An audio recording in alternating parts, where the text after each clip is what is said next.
Сайн байцгаана амьдагчдаа. Та бүхэндээ шинэ өглөөний шинэ 7 өдрийн мэндийг хүргэе. Та бүхэн мань сайхан амарцгаасан уу? За бүгд хамтдаа энэ 7 өдрийн турш өглөө бүр эзний үгийг хамтдаа хүлээн авцгаая. Тэгээд өнөөдрийнхөө үгийн төлөө эзнээс гон залбирцгаая бүгдээрээ. Их эзэн минь бид таны өмнө ирж байна. Таны бидэнд зөвшөөрч байгаа шинэ өглөөний төлөө танд баярлалаа.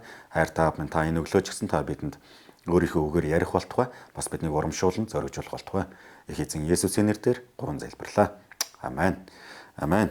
За бүгдээ хамтдаа Филиппой номын 4-р бүлгийн 19-р эшлэлийг хүлээн авцгаая. За би та бүхэнд эндээс уншаад өгье. Миний бурхан алдардах баялгаараа Христ Есүс дотор та нарыг хэрэгтэй бүхнээр чинь ханганаа гэж хэлсэн. Амен. Дахиад уншъя. Миний бурхан алдардах баялгаараа Христ Есүс дотор та нарыг хэрэгтэй бүхнээр чинь ханганаа гэж. За тэгэхээр энэ 7 өдрийн турш бүгдээ хамтдаа Христтэй хамт амар тайван байх нь гэдэг сэдвийн хүрээнд 5 өглөө бас эзний үгийг хүлээн авцгаая. Тэгээд өнөөдөр бүгдээ хамтдаа бидний эзэн бол бидний санхүүг, тэгээд бидний санхүүгийн талбарыг, бидний хэрэгцээтэй бүх зүйлсийг бас мэддэг бурхан. Тийм учраас Христэд найдаж бүгдээ амар тайван байцгаая гэдэг уриалга дотор би та бүхэнд эзний үгийг дамжуулж байна. За тэгэхээр Филиппой номын 4-р бүлэг дээр яг энэ хэсгээр бол нөгөө Илч Паул Филиппочуудын бэлэг талархсан тий. Филиппочууд нөгөө Илч Паулыг хэрэгтэй бүх зүйлээр нас хангаж тий харамгүй сэтгэлээр тусалж байсанд нь талархаад тэгээд хариуд нь яг тэр одоо сэтгэлийг нь итгэлийг нь юу хэлсэн бэ гэхээр та нар маань ийм байгаа учраас бидний бурхан та нарыг хэрэгтэй бүх зүйлээр чинь гарцаагүй хангана гэж хэлсэн. Амен. Тэгээ 1836 онд 1800 оны дунд үед амьдарч байсан Жорж Мюллер гэдэг нэг алдартай номлогч байсан. Тэр номлогч юугаар алдартай вэ гэхээр ер нь ингээд үйлчлэлийн турш ойролцоогоор 10,000 орчим одоо өнчин хүүхдүүдийг ер нь бол асарч одоо өсгсөн гэдэг тийм одоо гайхалтай үйлчлэлийн түүхтэй. Тэгсэн чинь нэг удаа Жорж Мюллер гэдэг номлогч маань нөгөө асрамжийн газрынхаа хүүхдүүдтэй ингээд байж ямар ч идэх хоолгүй болсон. Тэгээд одоо яахаа мэдэхгүй. Тэгээ яасан бэ гэхээр яг нэг өглөө босоод бүх хүүхдүүдээ ингээд ширээндээ суулгаж хагаад тэгээ хоосон тавгнуудаа тавиад тэгээ залбирсан.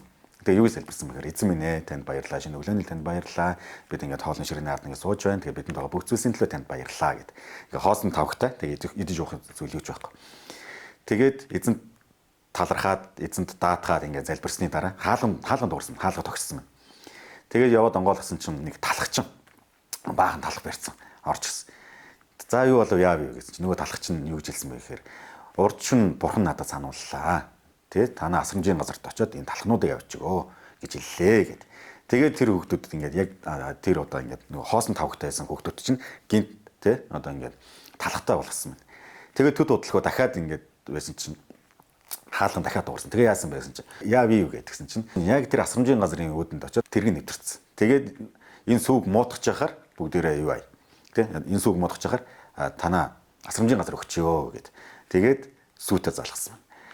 Тэгээ энэ ингээд гайхалтай түүх ингээд Жорж Мюллерийн одоо номлогч алдартай номлогчийн түүх байдаг. Тэгээд үүгээр би юуг одоо та бүхэнд уриалмаар байна гэхээр ерөө бурханд итгэж найдах юм бол тэгээ бурхан бидэнд юу хэрэгцээд байгааг мэдж байгаа. Гэхдээ бид өөрсдийн хүч чадлаар тий олон зүйл рүү ингээд одоо хүчээ тарамдах биш харин бурханд найдахыг, бурханд итгэхийг, бурханы хангалтанд, бурханы хангамжинд найдахыг сонгох юм бол бид амар тайван дотор амьдрах болно.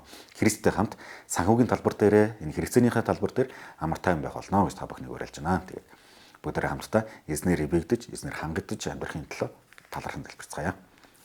Хайр та минь таныхаа өмнө ирж байна. Тэгээд өнөөдөр бидэнд хэрэгцээтэй бүх зүйлээр та биднийг хангах болтугай.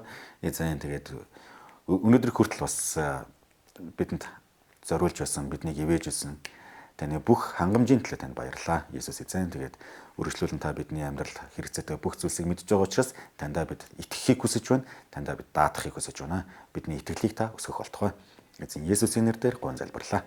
Амен.